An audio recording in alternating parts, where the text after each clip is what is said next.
Well, we're in part 4 of our Control Freak series, the final part. And today, we're going to talk about something super practical. I mean, I don't care if you come from a church background, not a church background, you would call yourself a follower of Jesus or not. You are going to walk away with something, I think, practical, transformational, that you're going to be able to apply immediately. So you're going to want to stay to the end so you can get that. And I've been just blown away by the conversations that have opened up as a result of this series. Not that necessarily we would all consider ourselves control freaks overall, but we all are in some ways. In fact, that's what we talked about week 1. We're all control freaks in some areas and some relationships in our lives. I mean, the pandemic has brought it to the surface. There are areas that you like to have control. There are relationships where you like to have control. You like to know what the outcomes are going to be. You like them to turn out in certain ways. And we've been talking about that over the course of this series. And part of the reason for that is because being controlling, when we're controlling, we're not inspiring anybody. It's really power in the midst of pride and fear that creates control. But when we take the power we have in our lives and we choose humility, then we have the ability to influence. That's part of what we've been talking about in this series. We talked about escape, all kinds of things. So you need to watch the other parts if you miss them. Now, the thing about control and why we need to talk about it is because control is really about power. It's about when you want to have power over your own life and what to do when you feel powerless. And today, with the final part of the series, we're going to talk about words because when it comes to our relationships, when it comes to our lives, when it comes to how we interact with the people around us, and you want to talk about control and power, you can't ignore words. You can't ignore what we say because words are full of power. Words are full of power. We can't talk about the power dynamics in our lives and how we try to control people if we don't talk about words because words are full of power. I mean, you and I know this. There are speeches that have been made that have changed the course of history. There are things that people have said to you that have been powerful for you in both maybe a negative way, even a positive way. You know that you've said something, you've gossiped about someone said something behind someone's back, and that's turned into an incredible mess because words are so powerful.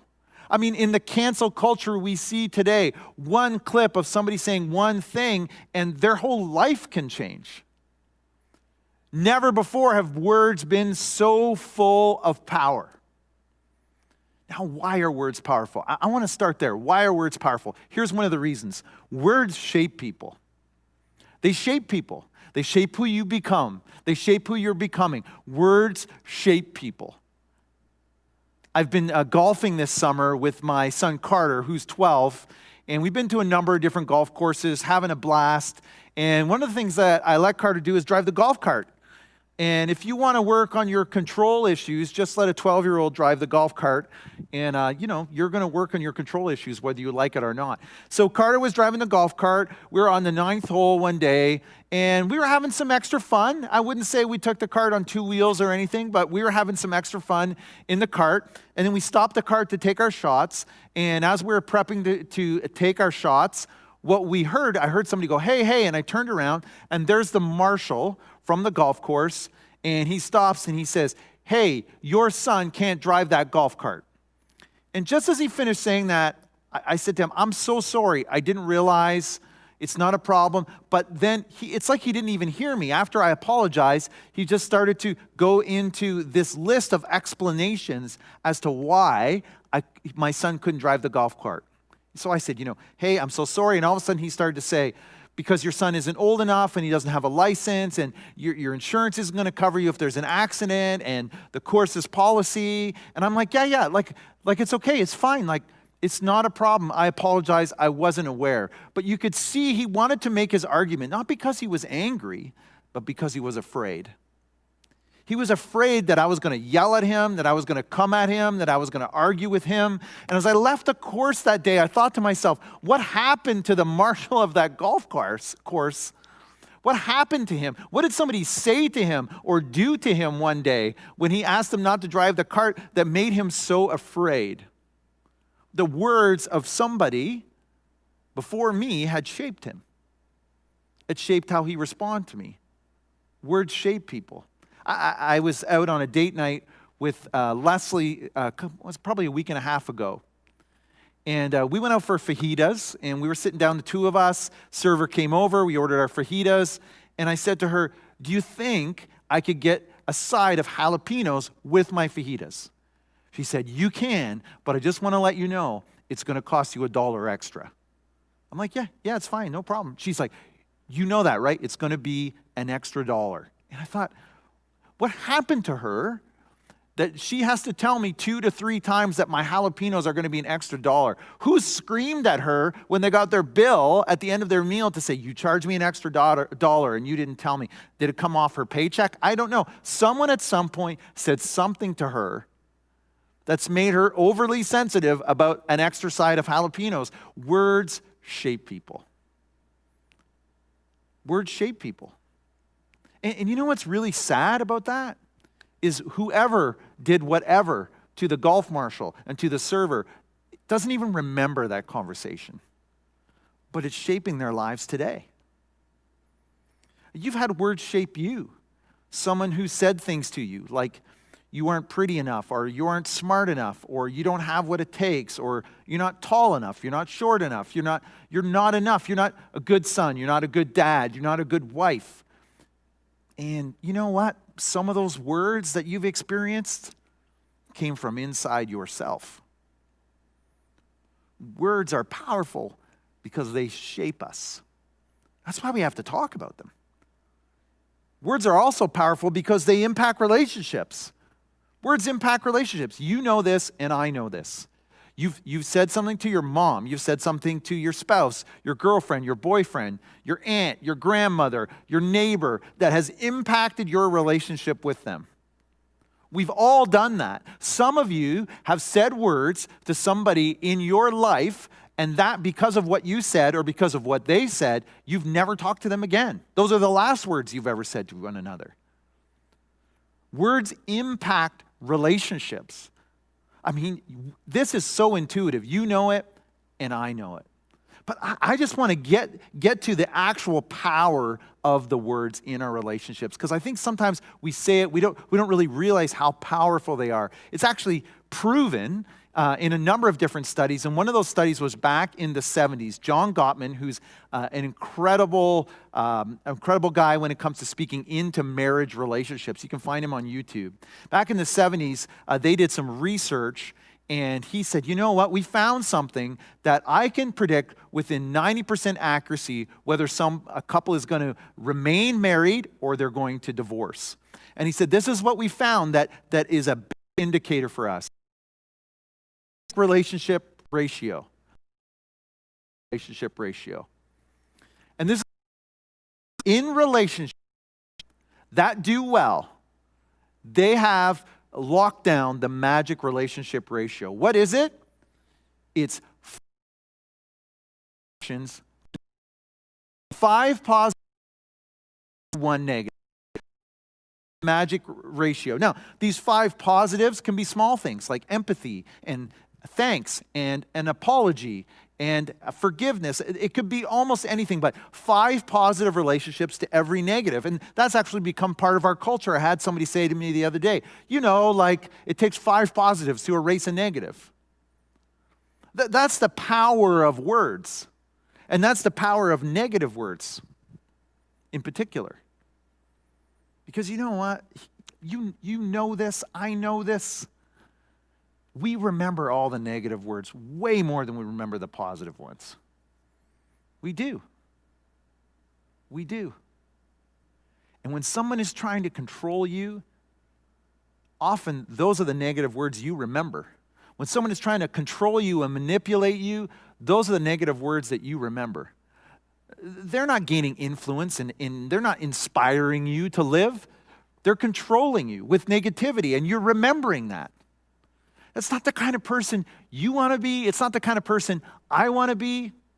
The question today is really, if words are so powerful, how do we leverage the power of words so we can speak with influence and inspire? That's what I want to walk away with today. I want you to know the answer to this question.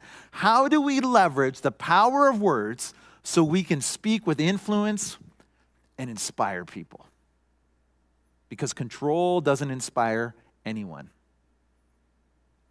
In Scripture, there's a gentleman named James. He's the brother of Jesus. And actually, James believed that his own brother was the Son of God. He believed Jesus was the Son of God. And in James chapter 3, he talks about the power of words. This is going to be super practical. It's going to be challenging, so I hope you're up for it today. And this is how he starts in verse 2. He says, "Indeed, we all make many mistakes." True? True, right? We all make many mistakes. But just to give you a hint, this is a little bit like when I sit my son down and I say, "Hey, we need to have a conversation." And I start by saying, "Hey, son, I want you to know we all make mistakes." When I start that way, you know that I want to talk about some mistakes in a moment. He's setting us up for that. Indeed, we all make many mistakes. I got some grace for you, but I want to talk about words. He says this, "For if we could control our tongues, we would be perfect and could also control ourselves in every other way." He's saying, you want to be a control freak? You want to control something? Control your tongue. Control the words that come out of your mouth. Don't worry about controlling other people. Control the words that come out of your mouth. He says, again, we would be perfect and could also control ourselves in every other way. What does he mean by that? He's saying, control your words and you can control yourself. We're just getting started. It's already getting super practical. Control your words and you can control yourself. Control what comes out of your mouth. Control what you say to yourself. If you can control your words, he's saying you're going to become more disciplined. He's saying you're going to make less mistakes. He says if you can control your words, you're going to sin less. Control your words and you can control yourself. I mean, the largest battle, the biggest battle that we all face every single day is the battle within ourselves. He says, you want to win that battle? Control your words. Control your words, and you can control yourself. And James is just getting started. This is what he says next. He says, he uses a couple illustrations. We can make a large horse go wherever we want by means of a small bit in its mouth. I mean, that amazes me. This large animal, a horse, you control it with this tiny bit in its mouth. You can pull intentionally to the left, intentionally to the right. You can control this large animal so intentionally that you can go up trails, you can go up mountains, you can go across streams. You can take that horse almost anywhere because you can intentionally control it with that small bit in its mouth. James is saying, you want to control your life. Be intentional about what comes out of your mouth. And then he gives another illustration.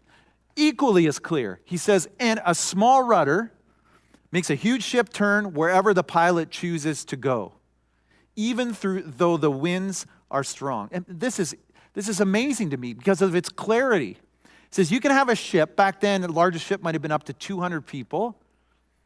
Would have a sail on it, probably multiple sails. He said, a small rudder controls that large ship. Even when the winds are strong, you can control that ship with rudder.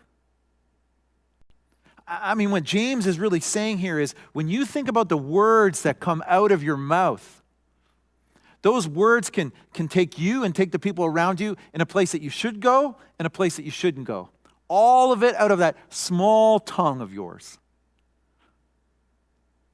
It can control a large ship. It can control your life and control the direction of your life. And he says this, in the same way, the tongue is a small thing that makes grand speeches. We know that. The tongue can make incredible speeches that can change the course of history. But, he says, a tiny spark can set a great forest fire. On one hand, you can make great speeches. On one hand, your tongue could be a spark. It's like a spark that sets a warm fire for people. But it can also set a great forest on fire. Some of you know that. Some of you have done that. You've said some things that have created a lot of problems. Your mom has said something, your mother-in-law has said something, your dad said something, your child said something, somebody said something, and when they said that, it was like everything started on fire. Again, we've seen this on social media so many times lately. Somebody says one small thing, and it sets everything on fire. And some people choose to use their tongue as a flamethrower and go on social media and set everybody on fire, which we know isn't helpful. And he warns against that. He says, and among all the parts of the body, the tongue is a flame of fire. What is he saying? He's saying your tongue is full of power and potential. Your tongue is full of power and potential. He's saying it's like this flame that I could set a campfire here that would keep us warm, or I could set the whole building I'm in on fire. I could stand here today and say something that is going to encourage you and point you in a certain direction in your life, or I could say something that would end my time as the lead pastor at Connexus, or something that would be really hurtful to you. Your tongue is full of power and potential, and how are you going to use it?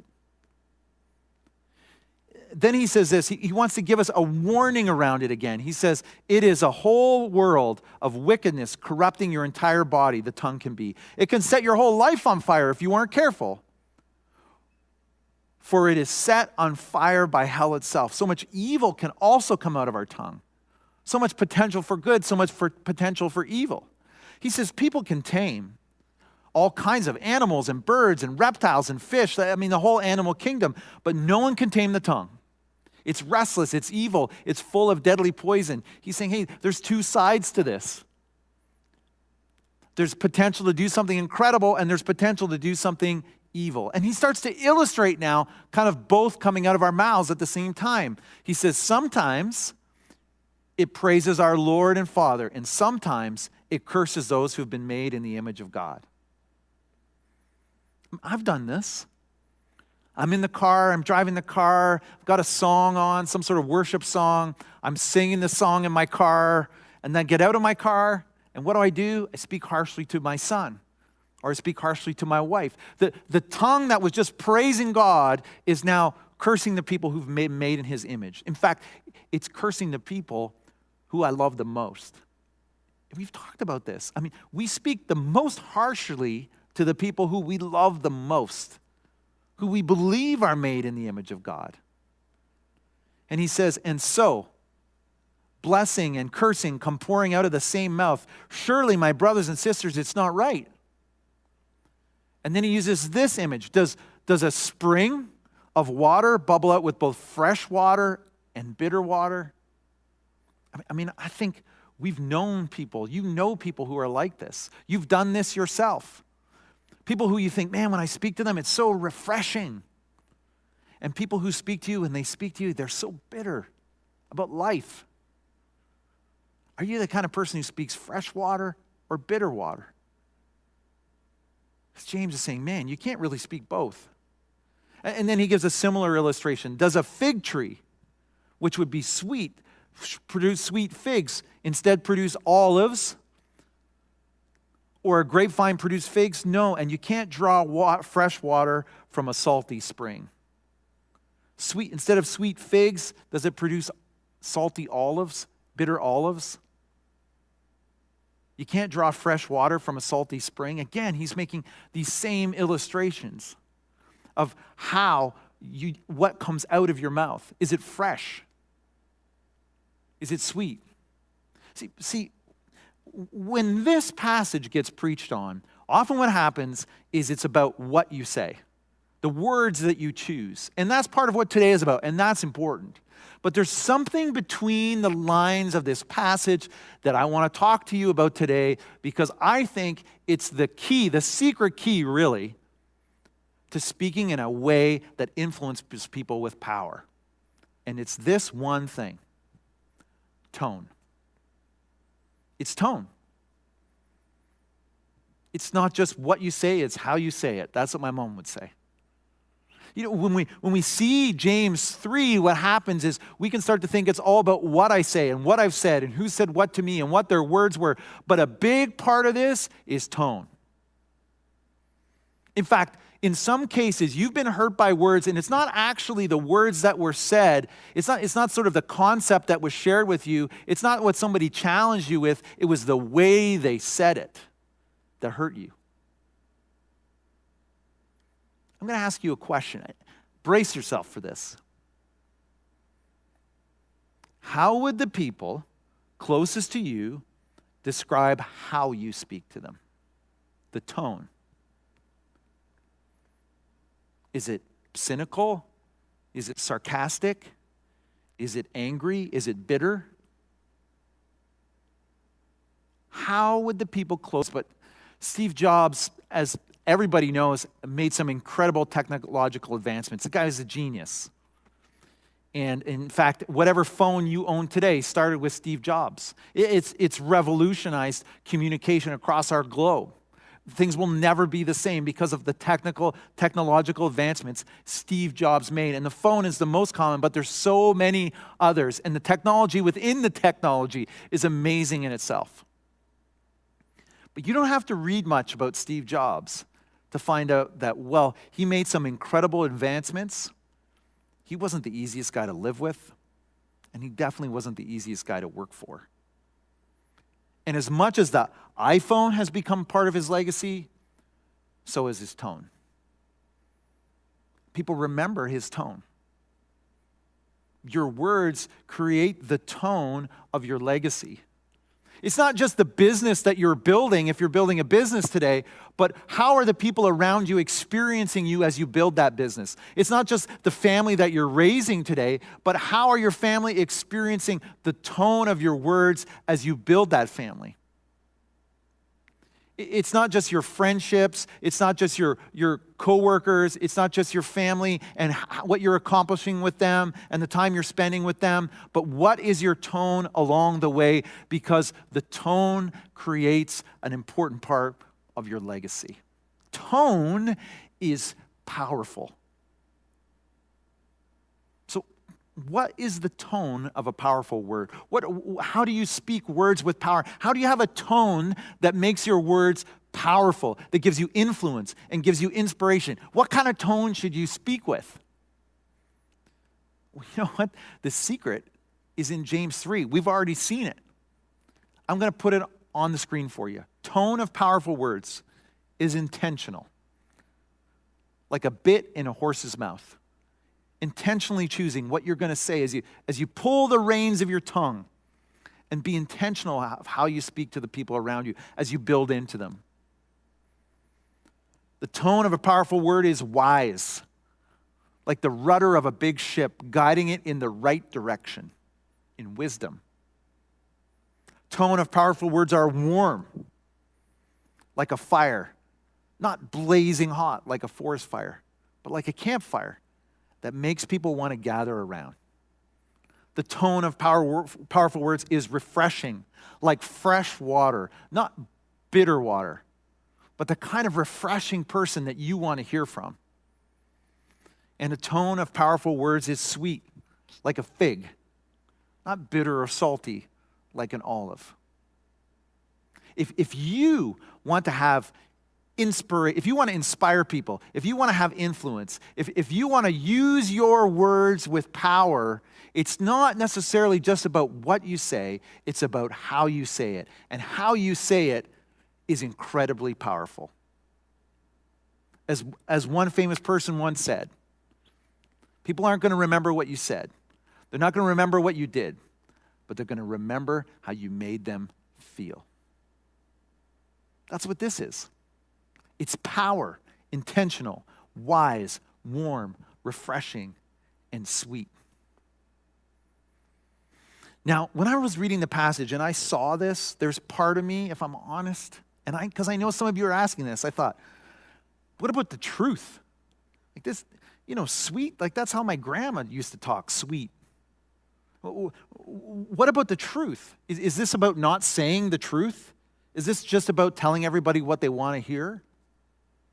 Scripture talks about speaking the truth with love. What about the truth in the midst of this? Well, if I could sum it up, I would say it this way. Speak truth, but choose a tone using the power of words with humility. Speak truth, but choose a tone using the power of words with humility. One of the things I'm convinced of in this day and age that we're living in right now is that the world needs followers of Jesus to use the power of words, but with humility. In a lot of cases, you see those who would call themselves Christ followers that are using the power of words, but there's not much humility there. And if you want any examples, just go on social media. You'll find lots.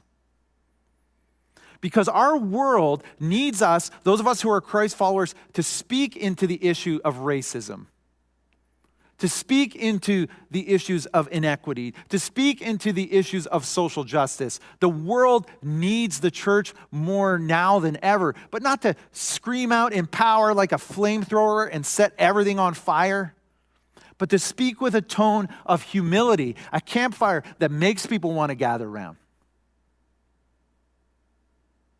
Is that the kind of person you are?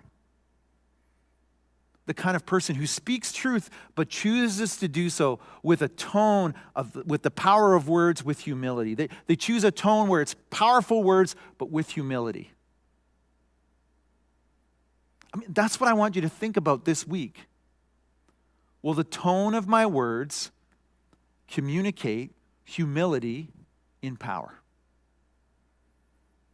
Will the tone of my words communicate humility and power? When you go to talk to your son, when you go to talk to your daughter, when you go to post something online, when you go to talk to your mother-in-law, when you go to talk to that employee, when you go to talk to your employer, will the tone of my words communicate humility in power? That I'm going to take this power, but it's going to be humility in that power. Because words have incredible power. In fact, your words create the tone of your legacy. It's not just what you accomplish, but what do the people around you experience as you accomplish it? Your words create the tone of your legacy, how you'll be remembered. If there's any example of humility in power, it's Jesus on the cross. All powerful on the cross, humbling himself there, dying for you and for me. And what are the words off of his lips? What is the tone of what he says? Is he angry at the people who put him there? Is he frustrated at the people who put him there? Does he scream at the people who put him on that cross? His words are, Father, forgive them, for they know not what they're doing. Words are so powerful. And Jesus, even in his darkest, most fatigued, most worn out, most beaten moment, chooses humility in power. Chooses to speak with humility in the midst of power. Chooses to say, Father, forgive them, for they know not what they're doing. His words created the tone of his legacy. And what is that legacy? Forgiveness for you, forgiveness for me, a relationship with him, and a lifetime in eternity. Let's pray together. God, we come to you today. Help us with our tone. Help us with how we speak to people. We know that control doesn't inspire. We know that harshness doesn't inspire. We know that coming down on people doesn't inspire. We know that going on a power trip doesn't inspire. We know that humility inspires. Help us to be people who, when we speak to people, that we're intentional and that we're wise and that we're warm and that we're refreshing and that we're sweet in our words. Not that we don't speak the truth, but that we speak the truth in love. Help us to be a people who speak that way with those around us. Help us to be a church community that speaks that way into the culture around us. And I pray this in your name. Amen.